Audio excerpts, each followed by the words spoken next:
پاکستان سے اعلیٰ تعلیم کے لیے بیرون ملک جانے والوں کی ایک بڑی تعداد آسٹریلیا کا انتخاب کرتی ہے، لیکن اب ایسے طالب علموں کے لیے آسٹریلیا سے بری خبر آ رہی ہے جو وہاں تعلیم کی غرض سے جانا چاہتے ہیں۔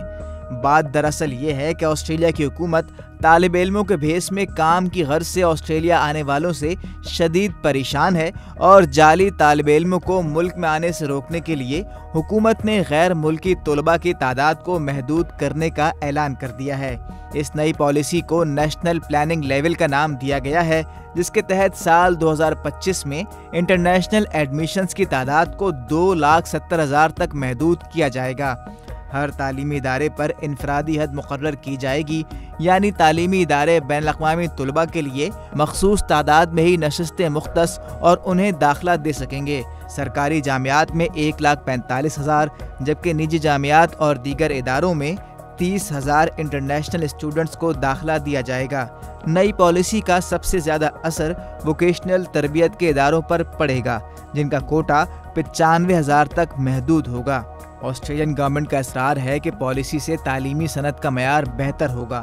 وزیر تعلیم جیسن کلیئر نے تسلیم کیا تھا کہ کورونا کی وبا کے دوران غیر ملکی طلباء کو واپس ان کے ملک بھیجنے سے شعبہ تعلیم سخت متاثر ہوا تھا، لیکن اب جیسن کا ماننا ہے کہ طلباء کے ساتھ ساتھ ایسے افراد بھی آسٹریلیا آ رہے ہیں جو طلباء کے بھیس میں تو ہوتے ہیں لیکن ان کا مقصد فوری پیسہ کمانا ہوتا ہے۔ یہاں یہ بات بھی قابل غور ہے کہ ماضی میں آسٹریلین حکومت کچھ تعلیمی اداروں پر غیر اخلاقی رویے کا الزام لگا چکی ہے۔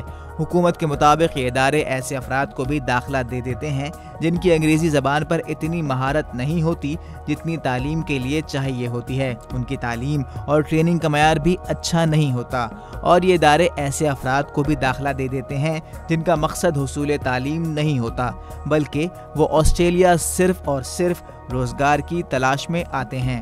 نئی تعلیمی پالیسی کے نفاذ سے قبل اس کی پارلیمان سے منظوری لینا ہوگی، لیکن ملک کے تعلیمی شعبے میں اس پالیسی کے خلاف شدید آوازیں اٹھ رہی ہیں۔ تعلیمی اداروں کا موقف ہے کہ انہیں ہاؤسنگ اور پناہ گزینوں کے مسائل کے لیے ذمہ دار بنایا جا رہا ہے۔ ایک ریسرچ کے مطابق اگر یہ پالیسی نافذ العمل ہوئی تو آسٹریلین معیشت کو 4.1 ارب امریکی ڈالرز کے نقصان کا اندیشہ ہے۔ یونیورسٹیز آسٹریلیا کے پروفیسر ڈیوڈ لائڈ کا کہنا ہے، گزشتہ سال آسٹریلیا کی جی ڈی پی کی ترقی میں نصف سے زیادہ حصہ غیر ملکی طلباء نے ڈالا اور تقریباً اکیلے ہی پورے ملک کو کساد بازاری کا شکار ہونے سے بچایا۔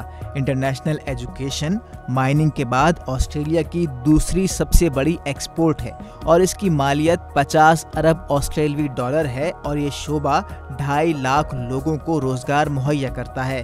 غیر ملکی طلباء سے آنے والا ہر ایک ڈالر واپس آسٹریلیا کی یونیورسٹیز میں انویسٹ کیا جاتا ہے، اور کم بین الاقوامی طلباء کا مطلب ہے کہ جب جامعات کو سپورٹ کی سب سے زیادہ ضرورت ہے تب فنڈنگ مزید کم ہو جائے گی۔